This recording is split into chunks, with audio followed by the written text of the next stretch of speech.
Hello, moi c'est Elodie, vous pouvez me retrouver sur les réseaux sous le nom de My French Poulette. Dans mes podcasts, je parle avec vous de développement personnel, entrepreneuriat, bien-être et encore bien d'autres sujets. N'hésitez pas à me rejoindre sur mon compte Instagram My French Poulette. Hello à tous, bienvenue dans cet nouvel épisode de podcast. Je suis super contente de vous retrouver dans un nouvel épisode de podcast. Ça faisait un petit moment que je vous en avais pas fait, mais là ça y est, je reprends, donc vous aurez de nouveaux épisodes de podcast à écouter. Aujourd'hui, je vais aborder le sujet du développement personnel. C'est un sujet que j'ai pas encore abordé, que ça soit dans mes podcasts ou sur ma chaîne YouTube. D'ailleurs, n'hésitez pas à me rejoindre sur mon Instagram, c'est My French Poulette. Je poste très régulièrement, donc voilà, vous aurez plus de nouveautés sur Instagram. Et du coup, le développement personnel, ça fait vraiment partie intégrante de ma vie, j'ai envie de dire.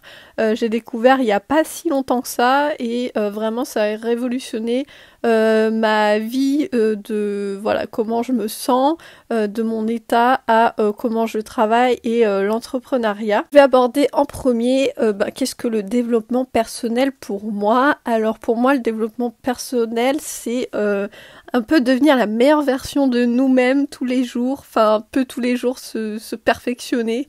C'est avant tout pour moi de se connaître et de s'épanouir. Vraiment, c'est quelque chose que j'ai vu sur moi.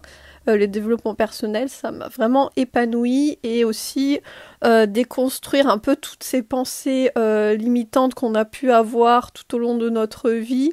Bon, ma vie n'est pas terminée, mais qu'on a pu avoir, que ça soit à l'école ou par les proches, ou parce qu'on a entendu, on se met beaucoup de pensées limitantes. Je pense que je vous ferai aussi un podcast à ce sujet, parce que je pense qu'il y a beaucoup de choses à dire. Et aussi, pour moi, c'est se nourrir vraiment sans cesse et apprendre. Vraiment, c'est ça. C'est se poser des questions et se nourrir, toujours apprendre et ne pas rester sur ses acquis, et sortir un peu de sa zone de confort aussi, en allant chercher peut-être des sujets au plus profond de nous, qui nous font pas super plaisir peut-être de développer, mais qui feront du bien, que ça sorte. Donc pour moi en gros c'est ça, le développement personnel pour moi. C'est quelque chose qui résonne vraiment en moi. Comment j'ai découvert ça? Alors, j'ai découvert le développement personnel en écoutant des podcasts principalement, et aussi j'ai regardé des vidéos sur YouTube, mais principalement c'était en écoutant des podcasts. Sur Instagram aussi, je suivais des entrepreneuses principalement, des entrepreneurs aussi, pas beaucoup, mais principalement des entrepreneuses qui avaient lancé leur business, donc c'était un peu plus entrepreneuriat entre guillemets, mais un peu aussi sur la vie de tous les jours, et sur le développement personnel de soi ou de l'entrepreneuriat. Je voyais ça, des entrepreneuses aussi sur Instagram qui mettaient des posts aussi avec des phrases ou des mots à ce sujet qui traitaient de la loi de l'attraction, de tout ça, je voyais vraiment en gros de loin, et à chaque fois que je voyais ces phrases, ça résonnait en moi, et du coup, je me suis intéressée à ce sujet. J'ai lu aussi pas mal de livres qui m'ont beaucoup aidée, et je suis très livre aussi, j'aime bien lire, du coup ça m'a permis de me nourrir aussi par ce biais-là. Ça m'a vraiment ouvert les yeux sur beaucoup de sujets, comme je vous disais, que ça soit de l'entrepreneuriat personnel, que ça soit de votre couple aussi, de mon couple, qui m'a vraiment beaucoup nourrie. Sur la santé mentale aussi, je pense que c'est vraiment très très important. On parle beaucoup de faire du sport et tout, mais la santé mentale, c'est, je pense, pour moi la plus important. Si ça va dans la tête, ça ira aussi.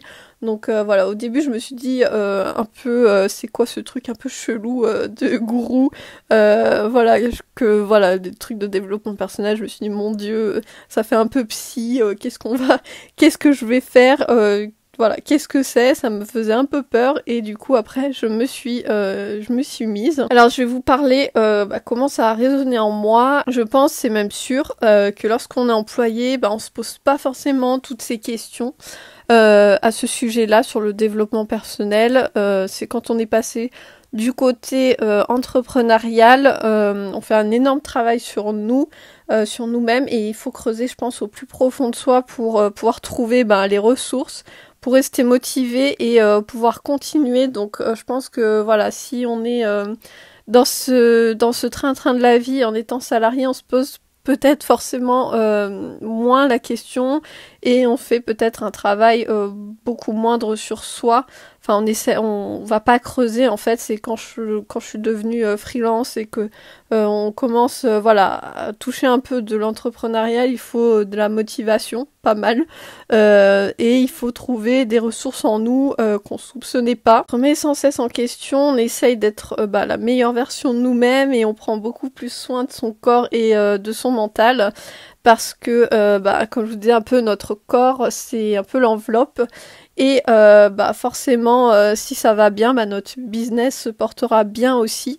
Je pense que voilà, c'est très important de prendre soin de sa santé, surtout quand on est freelance, entrepreneur, parce que tout se joue sur nos épaules. En fait, il y a personne qui va faire, si vous êtes tout seul, il y a personne qui va faire monter votre boîte et avoir du chiffre d'affaires.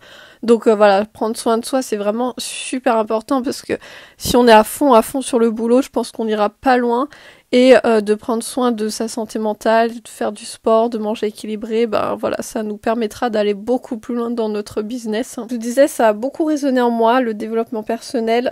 Ça m'a permis de voir cet élan d'entrepreneuriat, de créer, d'entreprendre sans cesse. C'est vraiment quelque chose que j'adore vraiment. Je me suis découverte ce côté que je soupçonnais pas. Je pensais vraiment que j'étais pas faite pour ça et que j'avais pas le caractère ni la niaque pour y arriver. Et en fait, ça m'a mis tout le contraire.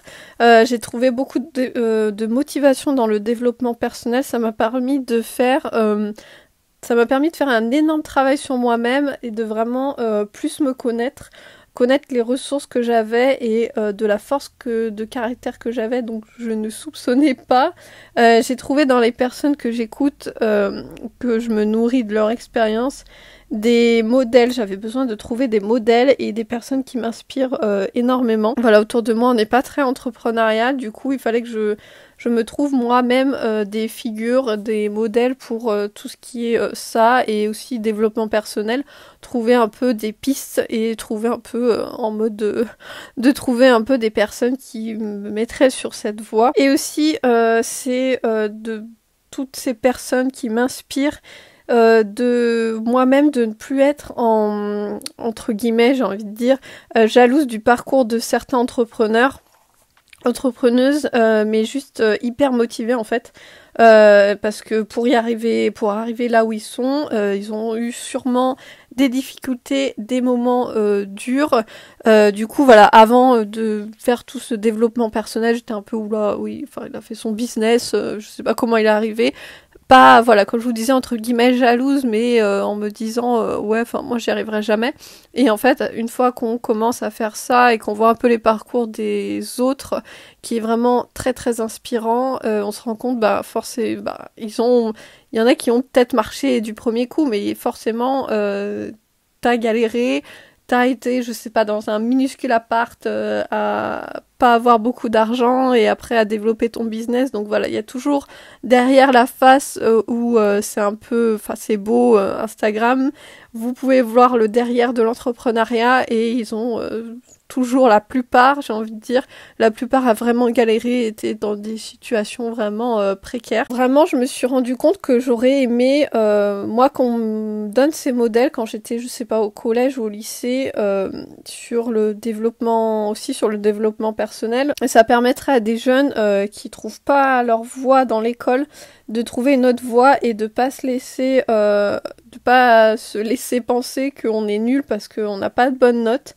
C'est juste que ça, c'est pas fait pour nous en fait, et on a peut-être une autre voie à trouver, et j'aurais étudié ça avant, j'aurais gagné pas mal d'années, je pense, niveau entrepreneurial, et aussi pensée limitante. Donc je pense que je me serais lancée dans l'entrepreneuriat, comme je vous disais, beaucoup plus vite. Mais c'est des barrières qu'on nous met et on n'est pas forcément au courant d'autres chemins, d'autres voies, et je pense que vraiment le développement personnel, ça nous permet de nous connaître nous-mêmes et d'avoir une autre approche de nous, et de ne pas voir, par exemple, quand on a des mauvaises notes, qu'on est nul, quoi. Je trouve que le système fait en sorte que, voilà, soit vous marchez super bien à l'école, vous avez des bonnes notes et puis vous faites des études, soit vous êtes moyen, vous êtes vraiment l'école c'est pas fait pour vous et le système vous fait sentir que vous êtes nul et que vous arrivez à rien, alors que je pense que s'il y aurait, voilà, je sais pas, peut-être une matière développement personnel ou d'approfondissement un peu de soi-même, je pense qu'on aurait vraiment beaucoup n'auraient plus décroché et auraient trouvé leur voie. C'est ma pensée à moi, peut-être que vous ne serez pas d'accord, mais voilà, c'est une pensée de quelqu'un qui était pas super bonne à l'école et qui aurait aimé trouver sa voie beaucoup plus tôt. Pour moi, je voulais vous dire un peu comment je m'en sers, parce que ça peut être très abstrait et voilà, ça peut faire un peu gourou dans les livres et puis de tout ce qu'on peut lire. Du coup, je voulais vous montrer, je voulais vous dire vraiment comment je m'en sers moi dans ma vie de tous les jours. Du coup, au quotidien, ça m'aide vraiment énormément. Ça me permet de gérer des situations que je pensais insurmontables ou encore pas possibles à mettre en place. Le plus aidé en fait sur le côté entrepreneuriat, ça m'a aussi permis de me connaître moi-même et d'approfondir certains sujets et de ne plus, mettre en sourdine toutes mes émotions. Je suis quelqu'un d'hypersensible, du coup j'ai beaucoup d'émotions et j'ai beaucoup de choses qui se passent dans ma tête. Et aussi, voilà, personnellement, le développement personnel, ça m'a appris à ne pas refouler mes émotions, à les prendre, à les voir venir et voilà, à les digérer et puis ne plus être... les accepter en fait tout simplement mes émotions, que ça soit positif ou négatif, il y a toujours quelque chose à ressortir. Du coup voilà, ça m'a permis personnellement d'être plus zen en fait tout simplement, mon couple aussi de comprendre, de dialoguer. Voilà, c'est quelque chose qui m'a beaucoup aidé. Comme je disais, voilà, ça m'a beaucoup aidé sur le côté entrepreneuriat parce que moi j'avais pas de modèle et voilà, autour de moi, je n'avais pas de modèle tout simplement et il fallait que je trouve d'autres modèles. Donc ça m'a donné vraiment la motivation au quotidien et me réconforter un peu dans le sens où c'était vraiment ce que je voulais faire et que j'avais vraiment l'âme d'une entrepreneuse. Je fais aussi beaucoup plus attention, comme je disais, à ma santé mentale. Donc comme je vous disais précédemment, je m'écoute beaucoup plus, j'écoute mon corps et ce que je ressens. Par exemple, quand il y a des jours où ça va pas, bah tant pis, je l'accepte, ça va pas. Je fais autre chose, je vais me promener avec mon chien ou je fais une pause dans ce que je fais. Mais voilà, avant je l'acceptais pas du tout. Bon, je vous dis ça, mais j'ai encore du mal des fois à l'accepter, par exemple quand j'ai une migraine, de ne pas travailler sur l'ordinateur, de rester tranquille sur mon canapé. J'ai encore du mal à faire ça, je le fais, mais j'ai encore du mal, je me dis que je perds mon temps et que c'est un temps que je pourrais mettre voilà, sur mon travail ou sur Instagram, voilà, pour développer mon business. J'ai encore, vous voyez, du travail à faire. Mais du coup, je pense aussi beaucoup au karma et je pense que lorsqu'on donne du positif, le positif nous reviendra. Donc voilà, c'est quelque chose à mettre en place, de ne plus voir négativement, même dans des situations, comme je disais, vraiment pas terribles. Il y a toujours du positif à retrouver. Et du coup, le développement personnel, ça a fait vraiment écho en moi. C'est grâce à ça que je me suis mise à la méditation. Je vous avais fait un podcast, n'hésitez pas à regarder aussi un peu mon parcours sur la méditation. Du coup, voilà, c'est un peu en gros tout un parcours de vie et un parcours... des petits trucs à mettre en place pour aider et pour m'aider au quotidien en fait tout simplement. Comme je vous parlais aussi que j'ai beaucoup d'émotions, j'ai mis en place en fait un carnet, mais ça je vous en reparlerai je pense parce que ça peut vraiment aider beaucoup d'autres personnes, où je note un peu tout ce qui me passe par la tête, que ce soit positif ou négatif. Voilà, ça m'a vraiment beaucoup aidé, mais ça, comme je vous disais, je vous en ferai un épisode complet parce que vraiment, il y a beaucoup de choses à approfondir. Maintenant, je voudrais vous parler des livres, podcasts, voilà, un peu tout ce que j'ai lu et ce que je peux vous en parler, qui peut aussi vous intéresser et pourquoi pas vous inspirer aussi vous-même. Alors, du coup, ce que je peux vous conseiller, moi, ce qui m'a, comme je disais en premier, ce qui m'a vraiment beaucoup aidé, qui a fait vraiment écho en moi, c'est d'écouter des podcasts. C'est hyper pratique. En plus, les podcasts, que vous soyez en train d'attendre le bus, dans votre voiture, et ben, c'est un contenu hyper pratique à écouter, je trouve. Voilà, vous pouvez écouter les petits épisodes, ça dure pas très longtemps, donc voilà, c'est hyper impactant pour moi. Vous avez, notamment, j'écoute sur Spotify, vous avez vraiment une mine d'or de podcasts sur le développement personnel. Je crois qu'il y a un onglet qui s'appelle, quand vous faites recherche, vous avez un onglet podcast et après vous pouvez choisir dans certains domaines et voilà, vous allez cliquer, je crois que c'est mode de vie ou je sais plus, mais vous allez voir les podcasts et vraiment là il y a vraiment des petites pépites, des trucs vraiment hyper sympas, moi qui m'ont vraiment aidé. Sur Spotify, ce que je peux vous conseiller comme podcast, donc vous avez David Laroche, vous avez Chloé Bloom, vous avez aussi My Better Self, et vous avez aussi Les Ambitieuses, je crois que ça s'appelle, ou l'Ambitieuse, qui est la chaîne, la youtubeuse Ellie Rose qui a fait ses propres podcasts qui sont hyper enrichissants. Vraiment, j'ai beaucoup adoré, notamment sur la photographe Coralie Ferrero, qui m'a vraiment touchée, qui a fait vraiment écho en moi. Donc voilà, vous pouvez voir, vous pourrez aller écouter, je vous ai dit aller voir, mais vous pourrez aller écouter ces podcasts. Je vous mettrai bien sûr à retrouver sur mon blog. Je vous ferai un article parce que je pense que là, si vous n'avez pas le temps de tout noter, ce que je peux vous dire aussi en livre, moi que j'ai lu et qui m'ont vraiment beaucoup aidé. Donc vous avez Girl Boss de Sophia Amoruso, je sais pas si je prononce bien, mais je vous mettrai de toute façon un lien vers ce livre qui m'a vraiment beaucoup aidé. C'est sur le côté entrepreneuriat et de pas trop trouver sa voie. Voilà, je l'ai commencé, je l'ai pas fini, mais déjà je peux vous dire qu'il est vraiment très très bien. Vous avez aussi le livre Devenir de Michelle Obama qui m'a beaucoup aidé aussi, je trouve ça toujours hyper intéressant en fait de voir des parcours de vie. Voilà, ça peut aussi nous donner de l'espoir et de la motivation. Vous avez aussi Miracle Morning. Alors, je suis pas adepte de tout, mais vous pouvez piocher des trucs des choses qui vont faire écho en vous. Voilà, qui je trouvais sympa aussi. Vous avez aussi Napoleon Hill. Je pense que c'est un peu l'incontournable, c'est réfléchissez et devenez riche. Vous avez aussi les 5 blessures qui empêchent d'être soi-même.